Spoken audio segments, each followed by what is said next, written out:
Hello and welcome. I am Xlight and this is my channel. I saw something in the news and I knew right away as soon as I saw it that I was going to have to share it here. So let's talk about Jack the Ripper, shall we? And before we get started, if you would please give this video a thumbs up. It's completely free and it really helps my channel. Also, if you would comment, that really helps my channel. And if you are not subscribed, why not? It's free, and you'll be notified every time I put my content up. Alright, let's talk about this Jack the Ripper thing, shall we? After 137 years, one of history's most famous murder mysteries is back in the spotlight. The killings that shook Whitechapel in 1888 created the legend of Jack the Ripper, a figure who has inspired countless theories, books, and late-night arguments. Today, new DNA research is being presented as a long-awaited breakthrough.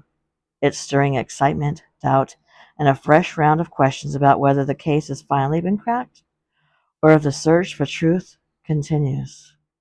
It all comes down to a shawl, a long-preserved silk piece that was claimed to have been found beside Catherine Eddowes, the Ripper's fourth victim. The fabric, reportedly marked with traces of blood and semen, became a central artifact after British historian Russell Edwards purchased it in 2007. So using modern testing, researchers compared genetic material from the shawl to descendants of Eddowes and a Polish barber named Aaron Kosminski, who was already a key suspect back in 1888. Kosminski had emigrated to London as a young man and lived near the scenes of the murders. Historical police notes describe him as mentally ill, and he was later confined to an asylum. His background, his proximity to the crimes, and his occupation as a barber kept him on the investigators' radar even as the case went cold. The DNA comparison was carried out by Jari Luhelinen of Liverpool, John Moores University, and David Miller of the University of Leeds. They analyzed mitochondrial DNA, which is passed down the maternal line, from the shawl and compared it to living descendants of both Eddowes and Kosminski. The results, published in the Journal of Forensic Sciences in 2019, showed a mitochondrial DNA match consistent with both individuals' family lines. The study also suggested that the man who left the genetic material likely had brown hair and brown eyes, though the authors admitted that these traits are common and not unique. Supporters hailed the research as the most systematic genetic analysis of the case to date. However, it omitted specific DNA sequences, instead of presenting results as color-coded graphics, a choice that drew sharp criticism from forensic experts. Specialists in forensics genetics have argued that mitochondrial DNA cannot conclusively identify a single suspect, as it is shared by thousands of people with the same maternal lineage. Other critics question whether the shawl was even actually at the crime, pointing out that its chain of custody is uncertain and that contamination over more than a century cannot be ruled out. However, it does connect both of them, so I think it can be ruled in.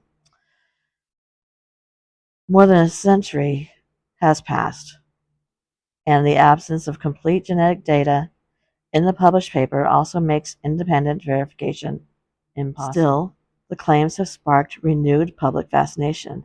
Edwards and several descendants of Eddowes continue to seek official recognition that Kosminski was the killer, though scientific consensus remains divided. If the evidence does hold up, Aaron Kosminski may finally replace the myth. It is a strange feeling to consider that after 137 years of speculation involving doctors and royals and artists, the truth might point to a troubled young immigrant who cut hair for a living in East London. As headlines raced ahead of the science, the internet did what it does best. It picked a side and argued with strangers about it. Some hailed the findings as a long overdue justice for Catherine Eddowes and other victims. Others accuse researchers and historians of chasing publicity by reviving a theory that has been floated, challenged, and repackaged for more than a century. True crime communities dissected every detail of the shawl, the DNA, and the published images, turning Victorian tragedy into a modern comment feed battleground that would have even shocked Fleet Street. Beyond the noise sits a serious ethical dilemma.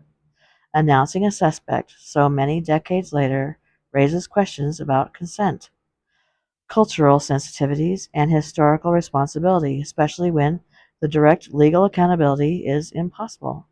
Descendants of Kosminski's have expressed concern about permanently attaching his name to an unsolved legacy driven by a suggestive, not definitive, evidence. Meanwhile, even now, families of the victims want acknowledgement without the sensationalism.